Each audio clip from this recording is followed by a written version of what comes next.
Welcome. My name is Dan Cornelius. I work for the Intertribal Agriculture Council as the Technical Assistance Specialist for the Great Lakes region. And we're excited today to be hosting Sean Sherman, who's going to talk about some of his work with working with indigenous foods and have some really exciting information that he'll be sharing. I wanted to, as we start off, just make a couple of quick notes. We are in the middle of the first week, the first few days of the virtual Intertribal Food Summit.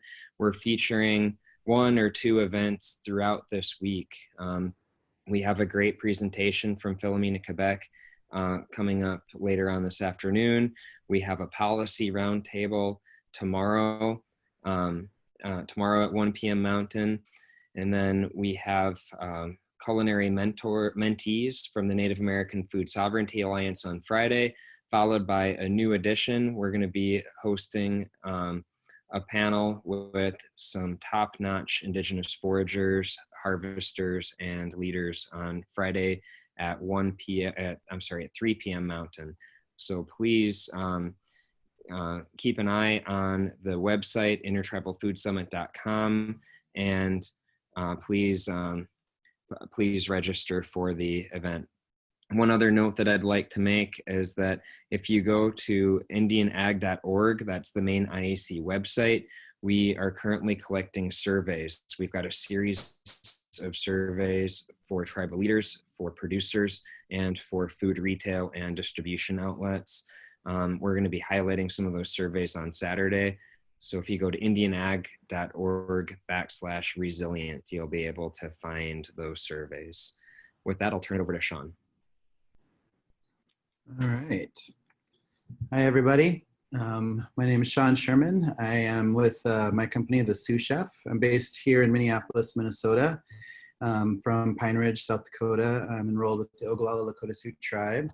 And we've been really focused on indigenous foods for quite a while now. I opened up my business in 2014, and we've had quite a few years of doing all sorts of projects and adventures and being able to travel to different parts of the US and parts of Canada and Alaska and Mexico, and really just research and just figure out how to feature and talk about indigenous foods no matter where we are. And, and just thinking about the future of indigenous foods and indigenous food businesses. So my topic today is really going to be, I'm going to go through a PowerPoint with you guys and just talk about, our viewpoint on indigenous foods and why we do what we do and why we think it's important, and what we can really do all together in the future, and why it's going to be really important to make sure that we have kitchens that are really focused on processing and creating access around indigenous foods. I know that we're going to have a few questions and answers at the end. So if you guys want to, throw a question out now and again as I'm going through the presentation, feel free, because we can always go back and try and address some of those questions. Yeah, I'm just happy to be here, and I wish we could all be in person because it's so much more fun when we have a few hundred of us all together and we're cooking outdoors for days on end and experimenting with a bunch of flavors and wild foods, and everybody's working together. And it's just so much fun in that setting. But, here we are in a slightly different world than we were last year. Digital media seems to be the wave for right now. So, people will be able to access these in the future, and I think that'll be a good thing. So a little bit about what we do. We're here in Minneapolis. We've had a catering operation under the Sous Chef name for ever since 2014, like I said, and we have traveled around, and every time we've gone out anywhere, we've really tried to focus on, what is the indigenous foods of that area that we might be in, and try to really come up with meals. So working with different tribal communities in different regions, exploring the natural world around whatever area that might be, and really trying to create menus and recipes that reflect exactly where we are. And it's been a lot of fun, and it's been very challenging, of course, but we've come up with countless recipes over the past 6 years. And there's just so much more that's out there, and it's exciting to see so many more indigenous chefs coming out and I'm really excited to start to see more and more indigenous food businesses come out. I know this year was really hard on food businesses. For us, we've been working really hard trying to get our restaurant launched. And our first restaurant is part of our nonprofit, which is called NATIFS, and it's an acronym for North American Traditional Indigenous Food Systems. And we are preparing to open up a nonprofit restaurant here in Minneapolis called Indigenous Food Lab. And I've got my shirt on, but you can't really see it too well. But anyways, we were pretty much ready to sign a lease on this amazing building in late February. And then we started seeing basically what was unfolding with COVID in front of us. And we had to put on the brakes, and basically we lost all catering operation business. We lost all travel and speaking engagements and everything, as did everybody and a lot of people. And it was so crazy to see the entire food world and restaurant industry just completely have the rug pulled out from under them. And who could have forecasted that? So we just kind of waited to kind of see what was rolling out in the future. But now we're at a really good spot, and we're really excited to keep moving forward. So for me, it's been a really busy couple of days because we just signed on here in Minneapolis to help a lot of our community members. So as you guys know in the news, with the George Floyd killing that happened a few weeks ago, there was a lot of activity here in Minneapolis, and it's basically right in the area that we are. So George Floyd, he was murdered just a few blocks from our house, and that whole corner has just basically become kind of a mecca almost. Like people are just traveling from all over, and they have it completely blocked off, and there's so much really interesting stuff over there. And during the uprisings that happened shortly after that, it basically leveled a huge part of the city right in the center of right around where we are. So our kitchen, basically every building around us was pretty much burned to the ground. So it was really interesting to see how our community here in the city really turned around and started working together to clean up and to help businesses that were affected and to move forward. And it was really interesting to see how people weren't, especially here in the city where they were affected the most, that they weren't upset about the destruction that happened. They were really all about trying to get out what this was all about, was basically just a call for change. And I think it's a really important time period, especially for Indigenous peoples, that we have to have this voice to be able to rise up above and to call out some of these things that have just been so unnecessary and racist, for so long. And Indigenous foods, is a huge part of this story for us. And it's something that I'm going to talk about as I go through this PowerPoint. But basically, like, we had to band together here in Minneapolis shortly after, and we decided that our kitchen was pretty untouched and we wanted to utilize it. So yesterday was our first day, but we started pumping out 400 meals per day that we're going to continue through the rest of the summer, and giving them out free to everybody in our community that can use it. So we dropped off about 300 meals this morning to a small charter school that's going to be able to help the families of those children where it's primarily native there. And we're also handing out some meals to some elderly. Tomorrow we're going to be dropping off a bunch of meals to homeless people that are extremely affected by what's going on. And I just think it's really important to have these kitchens. For us, we only focus on healthy Indigenous foods. From the very beginning, we cut out colonial ingredients, so we don't use any dairy or flour or sugar or even beef, pork, or chicken most of the time, just to showcase other things. But what's really more important is to try and utilize as much native product as possible. So we try and purchase from native producers as much as possible, and we really try to support our local food scene when it comes down to it, and try to keep our food dollars in our neighborhoods and in our communities. Because I think with not only what just happened like here in our city with all of this uprising and the amount of destruction that we saw, losing almost all the grocery stores around us, all the pharmacies around us, and having so many families completely affected, and I think it's really important to see how vulnerable our food systems are when we're so reliant on industrial food when it comes to places from big grocery stores and things like that. And we really need to really focus on how can we support local growers and local food producers and really make that a part of our societies. And for indigenous peoples, you know, it should be that way because that's how it had been for our ancestors for so long. Everything we did was surrounded by food, and food was the center of it. You know, we worked really hard. We grew, we saved seeds, we harvested. You know, we had thousands of generations of being able to learn and understand what the plants were around us, to utilize and how to harvest them, which parts to harvest, where to harvest, when to harvest, all that knowledge being handed down to us for generations. And, you know, we went through some harsh times in history, but we can still do this. Like, we can still pull this off. And, you know, we see a very clear path of the work that we're trying to do to be able to help this out. So I'm going to talk about what we're doing with Indigenous Food Lab because we're really excited that we're moving forward and we're going to be opening up the first phase of Indigenous Food Labs still hopefully by the end of the summer. It's going to take a little time to build, but we're going to be utilizing our kitchen in the meantime to do as much good as possible and to be able to utilize it as a training center to work with other people. And when it's safe for people to come and work beside us, you know, we want them to be there with us so we can help develop more chefs and more food producers. So I am going to jump into my PowerPoint here. So give me 2 seconds as I switch over. And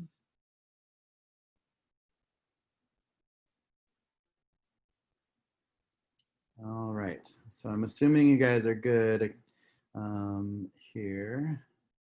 All right, so anyways, what we're going to be doing is talking about Indigenous Food Lab and how we're doing it. But first, I just want to kind of give you guys a little bit of an overview of the work that we do and the presentation that I've given in countless areas all across the United States over the past couple of years.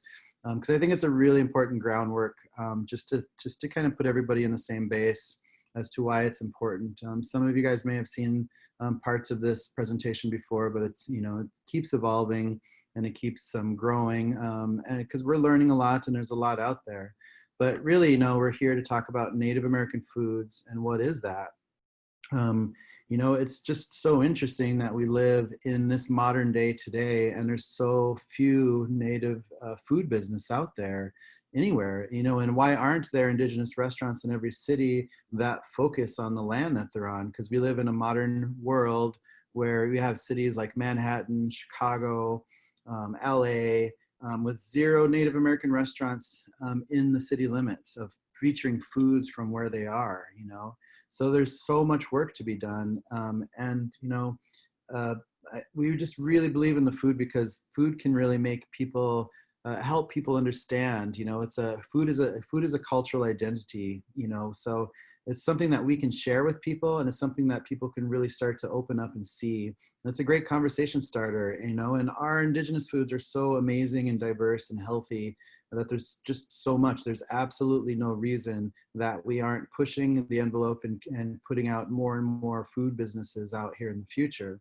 And I know, again, like we said, it's a hard time because of COVID and it basically killed all restaurants, but you know, this time will pass. And this actually gives us a lot of time to kind of think and reset and to think about how we can move forward when things do start to open up better and safer. And we know that we're not going to get sick and our loved ones aren't going to get sick.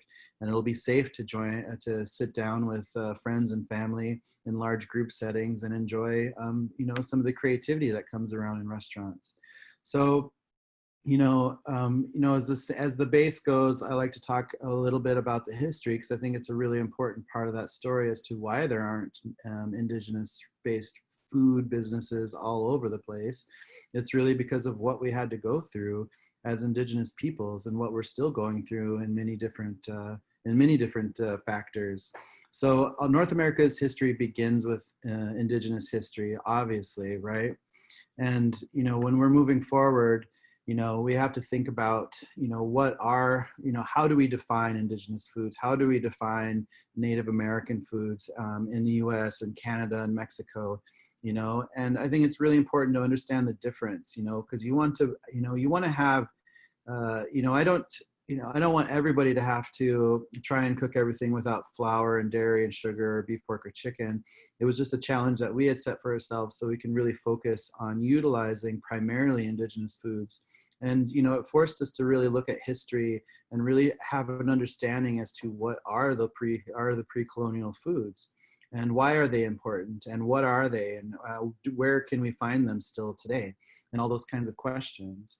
So, but to even understand what are pre-colonial foods, like it's such a fluid time frame, but really it just comes down to understanding how colonialism in general affected our food systems here in North America. So to understand pre-colonial foods, you first have to understand the word colonialism. So I always start there with a quick definition of colonialism. So it's the policy or practice of acquiring full or partial political control over another country, occupying it with settlers, and exploiting it economically. And you know, this is something that we've seen in history for such a long time, of course, and it doesn't affect just us here in North America, but everywhere, you know, Central America, South America, Africa, India, Southeast Asia, Australia, New Zealand, Hawaii. Basically, you know, so much mass destruction is happening against indigenous peoples in a very short time period of human history. And so many atrocities are happening. And we're losing a lot of this knowledge base that's out there. So it's even more important to think about why we need to preserve and share this knowledge, like what this conference is all about. You know, it's a place for people to gather, to share what their focuses are, what their specialties are, so other people can take bits and pieces of that and find their own path and find something that they're good at. Because we, you know, as a global indigenous community, we have to think of it like that. We have to think that we are connected to our indigenous brothers and sisters all over the entire globe. And it's going to be really important that we take the time in our generation to preserve this knowledge and to push back against this colonial construct that has been basically either making us invisible or completely and outright destroying us as indigenous peoples. So if you think about the United States, you know, where we are and today, you know, it's a short history of what's happened. You know, so if you look at what the United States was in the year 1800, you know, we're basically still the 13 colonies. We haven't, as far as the US is concerned, it's barely grown. And, you know, even though the European powers are also still holding on to big chunks of land masses, you know, France has a big claim during that time period. Spain still has giant claims. But what in reality, it's the indigenous peoples, our indigenous communities, our indigenous families who have been holding and maintaining these land spaces for so long. So these colonial borders really mean nothing when it comes down to it. And it's really important to think about how fast that all happened with this destruction and what we lost. And that was a big part of this for me to research, was trying to understand what was lost. Myself, I was born in 1974 on Pine Ridge in South Dakota. And I think about, you know, just 100 years before my birth, like my great-grandparents still had access to 100% of their indigenous knowledge of everything. You know, the language, the stories, the music, the songs, how to build everything, how to gather foods, when to gather, all knowledge, 100% intact within 100 years. So how within a single century did we lose so much knowledge, right? And in what were those pieces that were lost? And I think that's what we have to really think about. Like, how do we get back if we don't even know what it is? So we have to start thinking about what are we trying to reclaim, right? So, and when you look at history, like a lot of you have probably seen this graphic before, but you know, between the years of 1800 and 1900, so much mass destruction happens against us as indigenous peoples in such a short time period. You know, so by the end of this one century, there's very little land that's controlled by indigenous peoples as the reservation systems are created for us. And still today, like if you look at land ownership in the United States, private land ownership, 98% is white-owned land out there. You know, so indigenous owned land makes up the smallest percentage. Like Ted Turner probably owns almost as much land alone as all of African American or all of indigenous. You know, so it's still a complete you know, what's happened with against us. You know, it's still this form of colonialism is very strong. We see it in our politics. We see it in everything right now. And it's just you have to understand these histories, because we have to be able to talk about those histories to be able to move forward. It's a part of our healing to be able to talk about our true stories, right? So when we look at like what was lost, our indigenous foodways was the number one thing that, that is just completely gone. So like when I was born on Pine Ridge in the 70s and 80s, there was very little indigenous food around me on the reservation, right? Because I grew up thinking fry bread was the piece, and it obviously does not have a very long history when it comes down to it. So if you look at history, it's always been the destruction of our foodways from the get-go with the forces against us. So the very first thing you see George Washington do as a president was to send out General Sullivan to basically wipe out those 6 nations up there completely, and just he ordered the total destruction and devastation of those settlements. And that situation actually happened. So during one summer, General Sullivan sets out and just wipes and destroys that whole region, and just pushes all that, opens up all that landmass for them to steal and to take over. And these histories, again, these should be normal histories that we should have to talk about, because we all share this history. This is what happened on these lands that we're from. And we don't see it. We just don't see it in our school systems. So at the end of that summer, General Sullivan writes back to Washington, is like, I did it. Like, I flatter myself that the orders of which I was entrusted are fully executed, as we have not left a single settlement or field of corn in the country of the 5 nations, nor is there even appearance of an Indian on this side of Niagara. And they had reports of burning 6-mile by 6-mile wide swaths of cornfields up there. So much agriculture going on in those regions. And we're lucky that we have any of those indigenous seeds left alive today at all. And out here in the West, just the utter and almost complete destruction of bison, with barely 500 animals left alive by the turn of the century in the year 1900. And it was very specific, when it comes down to it. This was a military effort to wipe out this food source for not just one tribe, but many communities living across the West, knowing that it was going to immensely hurt them and make them easier to subdue. And it just so within a single century, our entire food system is completely rocked, and I feel like it goes even deeper than that, because on top of losing so much of our natural spaces, our natural ways, our foods, it's a knowledge piece that really hurt us as Indigenous people. The loss of our own education, so if you take the time to even identify what is Indigenous education, it's that thousands of generations of knowledge being handed down, family member after family member, teaching us all the things that we need to know, and that our ancestors wanted us to know. Again, it's all of it, it's how to harvest, it's how to hunt, it's how to fish, it's how to build tools, it's how to build pottery or other plates and utensils. It's all of our knowledge. It's our songs, it's our stories, it's our religions, it's our languages, and it's how do we cook, all of this is part of that. So after that century, after the 1800s, we see the creation of the boarding school systems, of course. So this young generation of kids who should have had that knowledge, and these are generations, like for me, this is my great grandparents' age. They should have been learning what our ancestors intended us to learn. And this intense assimilation that our family members had to go through, we're still reeling from the effects of this. It's still very noticeable of how destructive this one piece has been towards us, trying to turn us into something that we are not, and trying to, just trying to completely wipe away our self-identity and all of this knowledge. And, these boarding school systems have been, of course, we're all over the US, especially towards the West, all over Canada as residential schools. And we're still having such a tough time of the amount of trauma that was left behind with this really intense structure. So, we have a lot to think about. We have a lot of healing to do, and we have a lot to move forward to. So, just think about what happened after we lose all that food, after we lose all this education.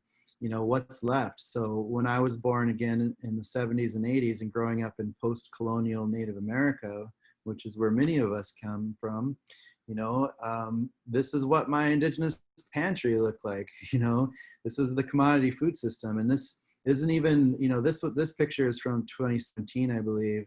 So when I was growing up, you know, these staples were just the black and white cans, or not even black and white, but, you know, just the steel cans with the, or tin cans with the printing on it. And, you know, this food was trauma enough for me. I think because I'm a chef, I think I've always been sensitive with taste and, you know, particular, and, you know, having to eat canned salmon, canned government salmon all the time, that one's a tough one for me. I couldn't eat salmon forever. And this stuff's disgusting when it comes down to it. And if you look at those staples, I'm just gonna go back to this picture because, you know, I know people at the FTPI are doing a really good job in trying to modernize this and bring in more healthy products, but it still has a lot of work to go. And it's just the fact that we're still reliant on these kinds of systems, you know, because what we need to do, like, we're not sourcing, like, this food is not coming from anywhere, and it's definitely not coming from people of color. It's definitely not coming from indigenous peoples. Like, we have so much work to do to reclaim our own foods, because this is the nutrition that a lot of our families are surviving off of. And we, you know, we need to have better access to better foods and more nutrition when it comes down to it, and really rethink. And we have this time period in human history to come up with whatever we want to as our indigenous foods, because we have so many diverse areas. Like, and it's not going to be just Indian tacos. Like, you know, these things are going to go away. People still love them and they taste great, and obviously they don't make you feel good, but they, you know, it's a part of what we are, you know. So, you know, we don't hate Indian tacos. We haven't served a single one as an indigenous food business, but, you know, there's just so much more that can better describe of who we are. Because if you decolonize this plate, there's barely anything left. You basically have beans and tomatoes and some onions and some greens, you know. So, you know, but I support businesses that want to do that, because, like, it's, again, people love it and it makes people happy, and food should make people happy. Oops, I'm sorry. So anyways, to understand indigenous food systems, we have to really think about all these different pieces.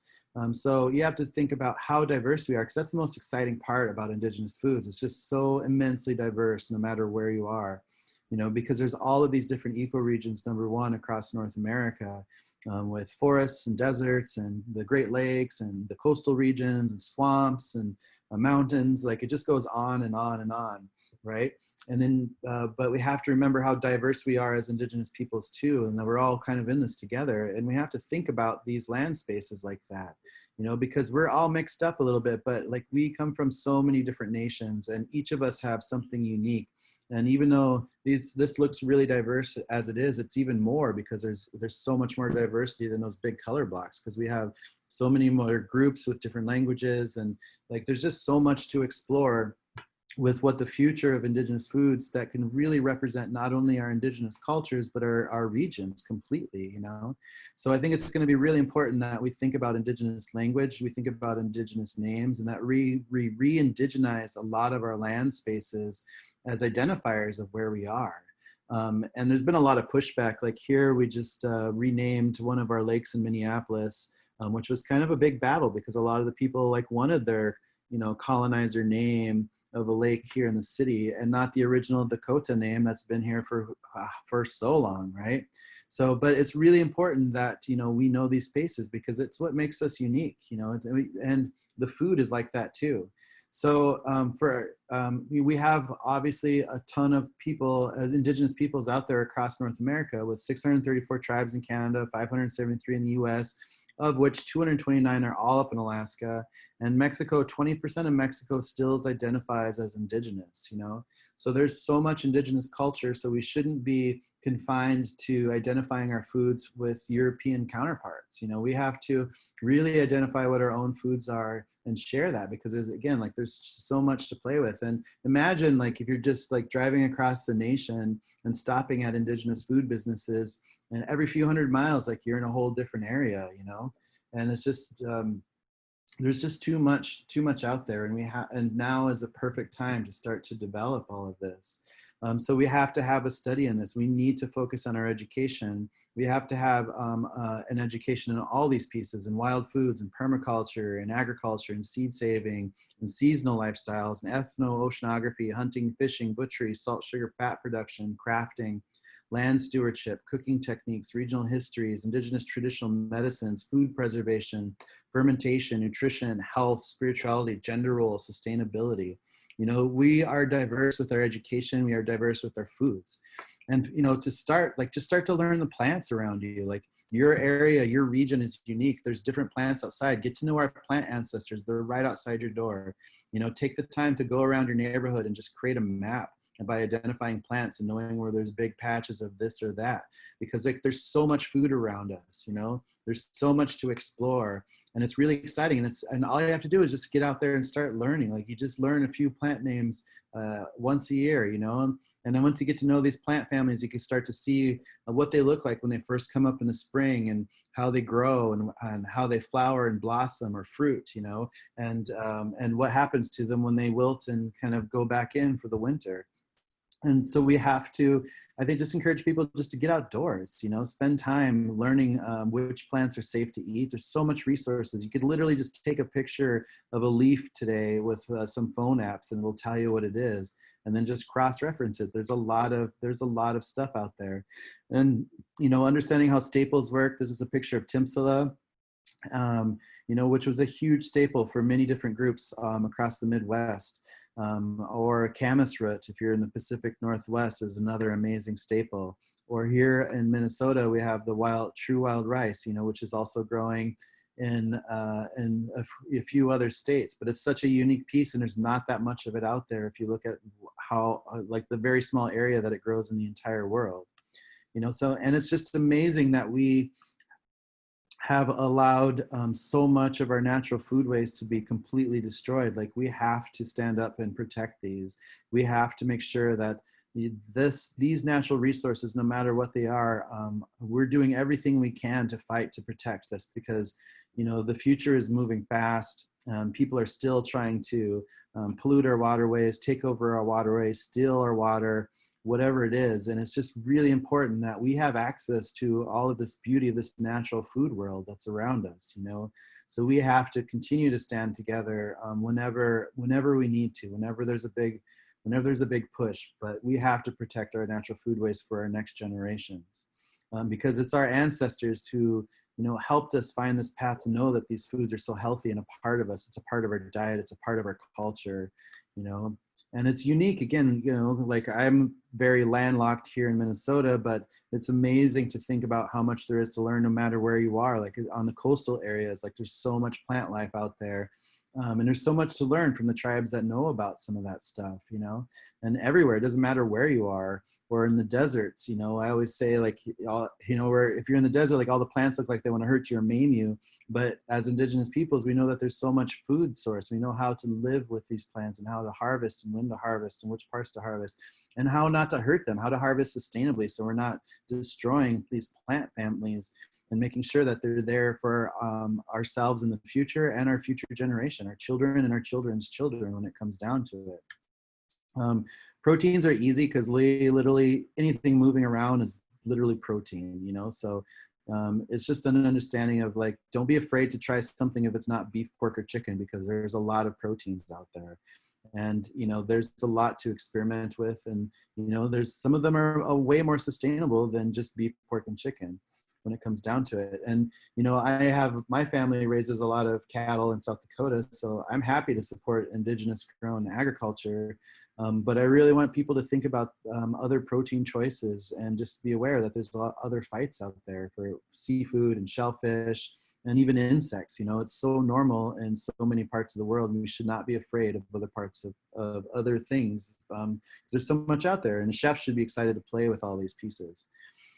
Agriculture, you know, we just have to be really aware of how much damage is happening, which I think most of us are, and the amount of chemicals that it takes to maintain the industrial farming practices, and what that's doing to us, you know, because all these chemicals getting into our waterways.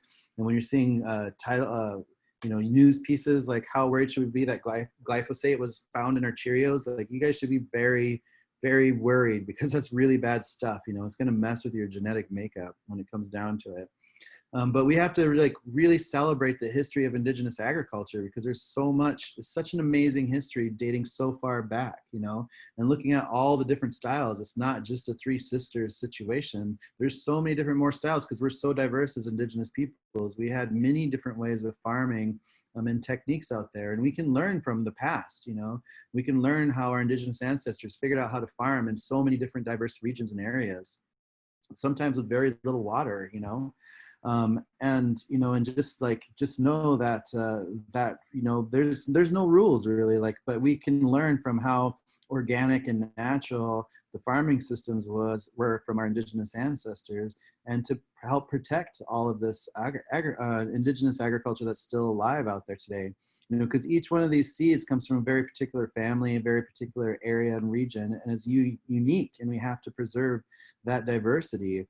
And we have to, seek it out and help the people to make sure that some of these seeds aren't getting lost again, and some of these seeds are going to continue to live and to grow, and to band together. And I know there's so much amazing work happening out there when it comes to this amazing diversity. And chefs should be super excited about being able to work with indigenous farmers who are growing out some of these seeds, to be able to get some of these beautiful flavors back out there into our meals when it comes down to it.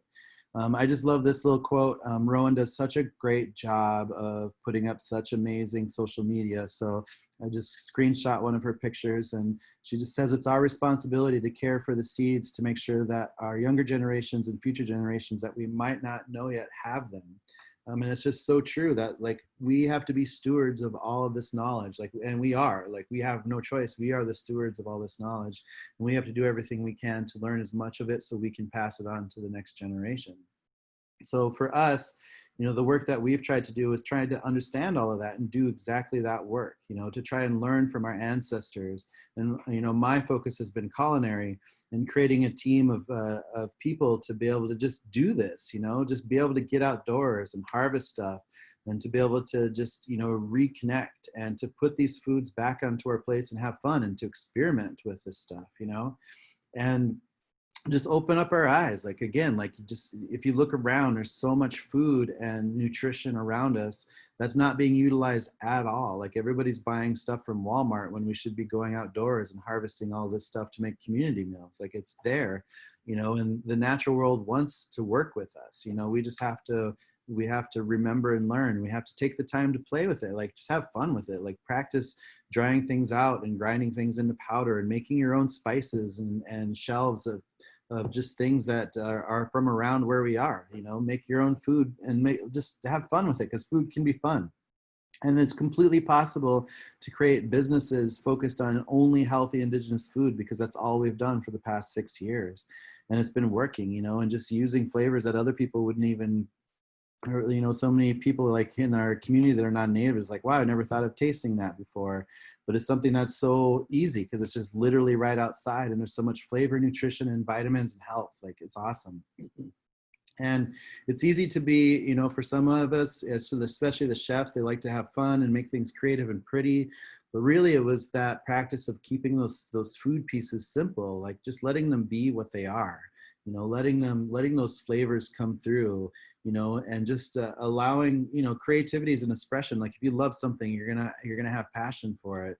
So, but just, for us, we just wanted to keep these really clean flavors together and group them together so they made sense. So we weren't even fusionizing things from all over the place. We were just looking around us, So we have some walleye and some crab apples and some plums and some smoked nettles, and you literally just look around you and see all these flavors and put those onto a plate to make your plates taste exactly where you're coming from, and know that your food is coming from literally 50-mile radius at the most, and keeping it simple, and getting this food to our communities. We have to make sure that, we're not just serving junk food and packaged and over-processed food, but we're taking the time to make sure that, this indigenous food can be a part of our celebrations, a part of our gatherings, and making, especially for our elders, they need this nutrition, as much as You know, some of the elders would rather have some mac and cheese than something else. Like we have to just,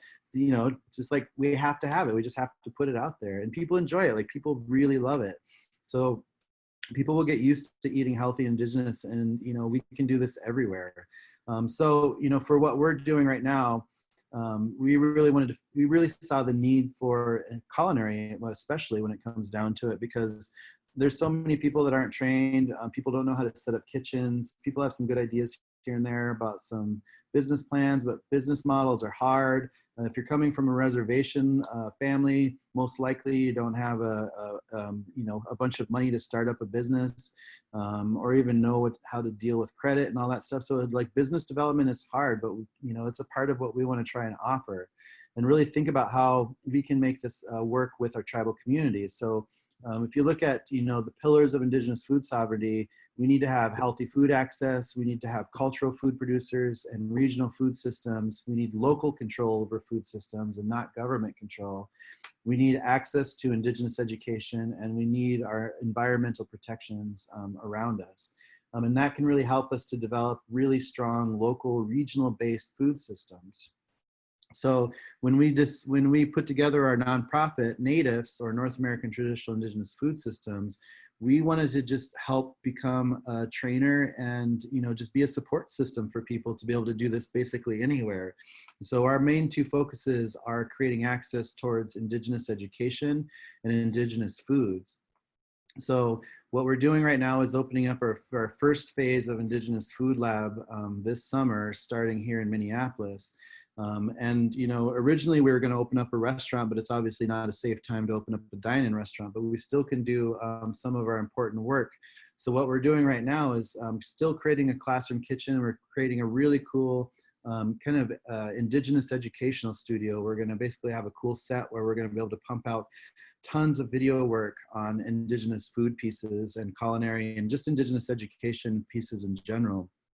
We really feel like now is a great time to record a lot of this knowledge, to bring people in to share some of theirs, and to be able to have a platform to record all of this to share with everybody.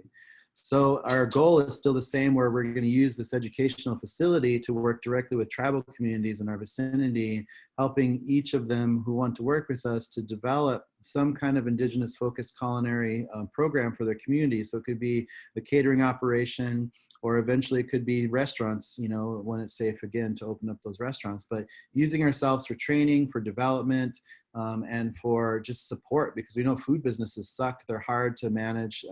They're very chaotic. They're expensive, untrustworthy. Like they're just kind of the worst business plan you can come up with. But we need to have food businesses out there, and we need to have food businesses, especially in tribal communities, that are absolutely focused on indigenous foods of that community. So we really want to be able to offer that for people out there. So we want people to come in, work with our staff in our commercial kitchen, learn how to process these foods, pick up some skills, and we just want to help them develop, you know, these programs for those communities. Because, you know, if we can get this out there, if we can create little satellite units in tribal communities, we can push for more community gardens, give them access to education, give them access to healthy seeds and indigenous seeds that can even be particular to their area, push for landscape design and permaculture design of landscape, because we should be just putting food everywhere, absolutely everywhere. And we can help people train that. We can help connect other organizations that do that work. But it's more important to think that we need to have these kitchens that are trained to be able to focus on indigenous style cooking, you know, so that's where we want to come in. We just want to help indigenous chefs be developed, and indigenous people who can feed their community, how they can do it, how they can maintain health and nutrition, and how they can maintain that cultural identity in these foods by creating foods that are particular to those areas, using the language, using the foods around them, using everything, but knowing how do we dry foods out, how do we preserve things, how do we nixtamalize corn. You know, like we just want to make sure that these kitchens has all the tools that they need to cook for hundreds of people if they need to. We put out our cookbook a few years back, but we encourage anybody who wants it to reach out to us if they want to buy it in bulk for reservations or for communities, because we can help find a good pricing on that situation. But for us, this book wasn't about making money. This book was about just getting it out there and getting out over 100 recipes of just indigenous foods with tons of ideas of things to work with, right? And to, again, like, we are going to be putting a ton of effort into education and curriculum development. So we're going to be just trying to pump out a ton of stuff that we can share with our youth, with our adult education, anybody that wants to learn, because there's a lot to learn. I feel like I've been doing nothing but studying this for the past decade at this point, and I'm barely scratching the surface of what's out there. It's going to be an entire lifetime, and I'll never see the end of it. So people should be really happy and find something that they're passionate about, find something that they can contribute to our indigenous food systems and share with others when it comes down to it. Because I want to see more indigenous food producers, and we can help with that development too, because we can train people on how to gather plants or how to process corns or whatever it is. We can also help them how to develop businesses, how to set up websites, how to create online stores, or whatever their business model is. But we want to do whatever we can to help see more food production come out of this, because we need to see so much. We could have so much diverse indigenous food across the nation if we just really focus that. Because if we can control our food, we can control our destiny. And that's really what it comes down to. And that's why it makes regional food systems so important. Eventually we want to open up indigenous food labs everywhere we absolutely can. And we think we can do this quickly. We think we can do this within a decade. We can open up indigenous food lab models all over the place to be center points for training and education and development. And then hopefully we'll see those indigenous restaurants open up all over North America, because, it'll be a matter of time before COVID passes, but it'll happen. And we want to be able to have that out there. And it's up for us. It's a great time for us as indigenous peoples to define our own food, to define our regions, and to share it with the world around us. So we felt like after those two harsh centuries, especially in the 1800s and the 1900s, that we're at this beautiful time period where this is an evolution and a revolution at the same time for us. This is an era of reclamation that we can be all together moving forward with. And we need, because it's all about this next generation. This has barely anything to do with our generation, except for we just have to identify that we're the stewards, and we have to learn and pass this down when it comes down to it.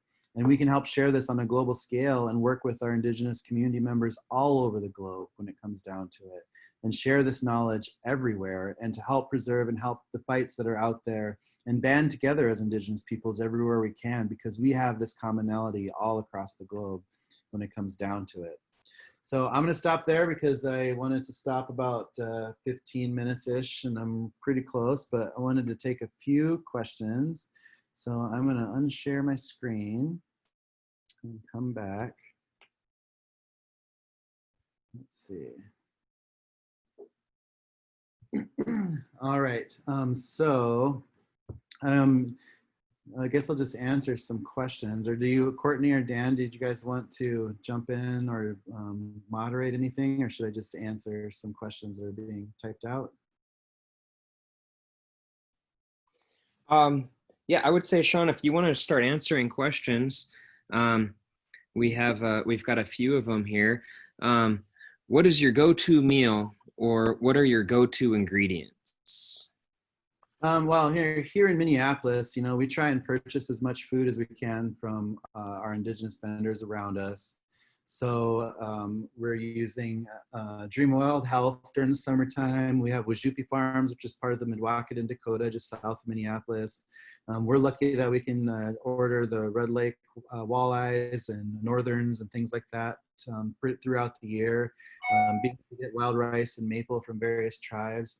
And we spend a ton of time just being outdoors and just harvesting a lot of stuff ourselves as our crew, So and we just love finding stuff in season, love trying new flavors, love discovering new plants, and there's just so much to play with constantly, So so whatever is super seasonal and outside, that's probably our most exciting stuff at that time period.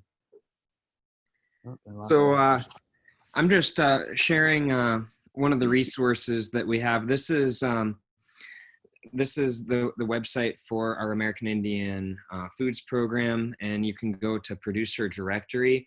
IndianAgFoods.org is where you can find this. And one of the challenges is some of our producers are shut down right now because of the current COVID crisis, but a lot of them are still up and going. If you're a producer and if you're not part of the American Indian Foods program, definitely encourage you to go onto the website here or go onto indianag.org and fill out the trademark application. That's the basic process for enrolling in the program. You can see the nice made produced by American Indians trademark. You can see the logo on here. That's a no-cost program.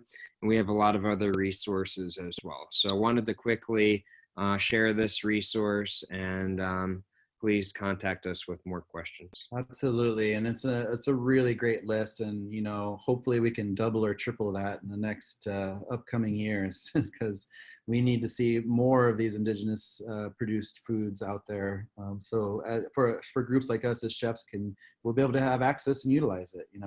So any other questions here? Let's see.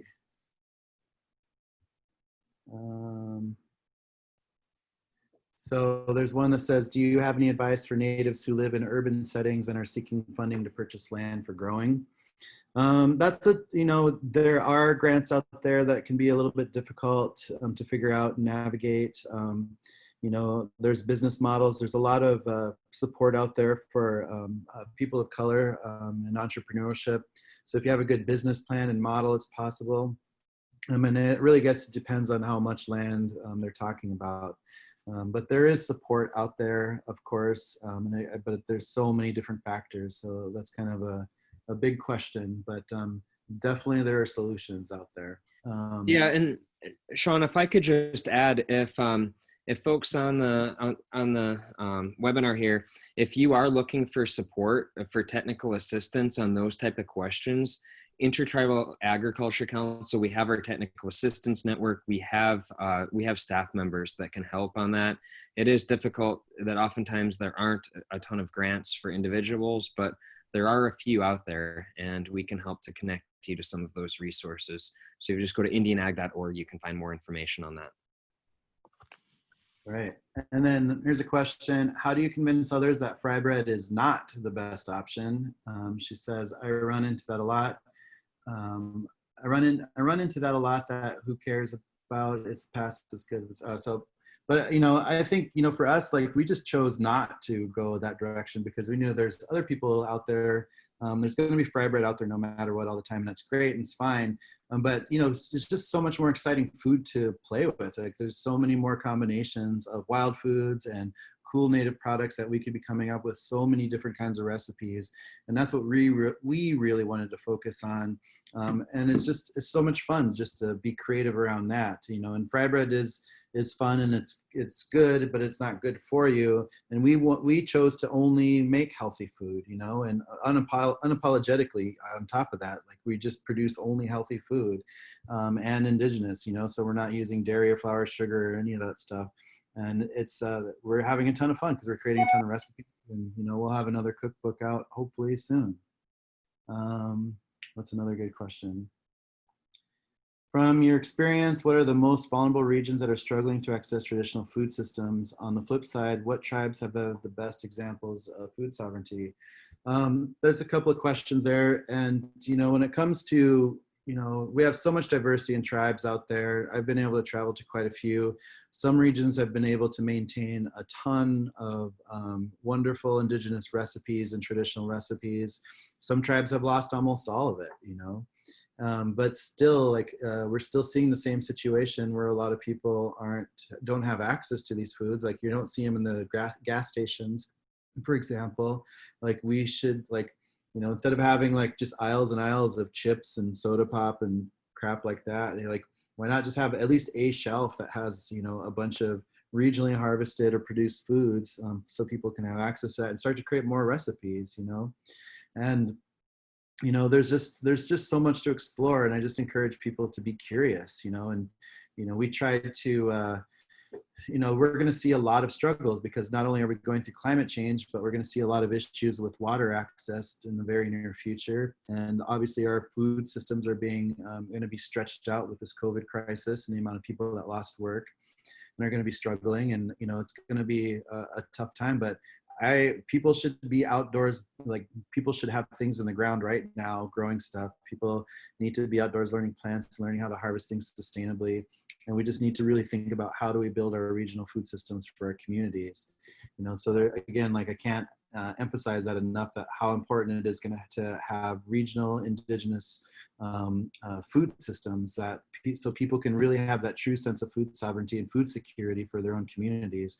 And if we're able to create surpluses out of that, then we can share with other groups or sell it into this market that's being created with all the indigenous chefs that are coming out. And there's just, there's so much we can do. Let's see, what's another good question here? Do you have a resource for what tribes ate pre-colonial?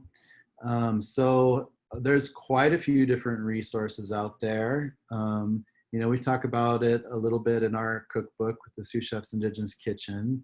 There's a lot of great ethnobotanical work out there in different parts in different regions. But you really, it's just like going out to those regions. I think for us, the biggest way to figure that out was like understanding what an indigenous food system is, which we kind of went through, and starting to identify it little by little, like starting to identify plants and the indigenous plants that are from that area, and the groups and the peoples and the tribes and those communities, what memories and what recipes have survived, what plant names, and identify the plant names too in the indigenous languages of those regions. Like, it's so important. But again, like, you can't lump sum one indigenous diet, because we're so diverse. Like, there's too many of us out there all over across the board. So it's exciting everywhere we go. But we just, if you're curious, like, there's resources. So just kind of get out there and start learning. You'll be able to, as we get this food lab up, we're going to have a lot more video content to talk about situations like this too. Let's see, as a young indigenous chef, what is the best way to go about delving into pre-colonial cuisine? Would you say focus on foraging and plant identification? I would say it's really about whatever region you're in, because there's, again, like, if you're in an agricultural area where agriculture had been predominantly grown in your area, then obviously make that a huge part of where you are. But obviously there's many parts of North America where corn culture didn't go to, and there's just so much more where it is about studying the pre-colonial plants. And I say start with plants, because plants are all around you and you're going to find so many flavors. Animals are the easy ones, like I said, because any animal out there moving is literally game, and anybody can break down an animal and turn it into some meat. So start on plants and start to learn the plants around you, identify you. It's really the most important step, I think. All right. One more question, I think. Let's see. Tribal government food efforts versus small individual producers. I think anytime you're mixing government in with food security, there's always going to be risks when it comes to it. I think if there is a way to be a little bit more cooperative in creating food co-ops as communities, that might be a better solution to make sure that this food security issues are a lot more sustainable, I guess, when it comes down to it, because government can change direction really quickly sometimes, and sometimes not always for the better.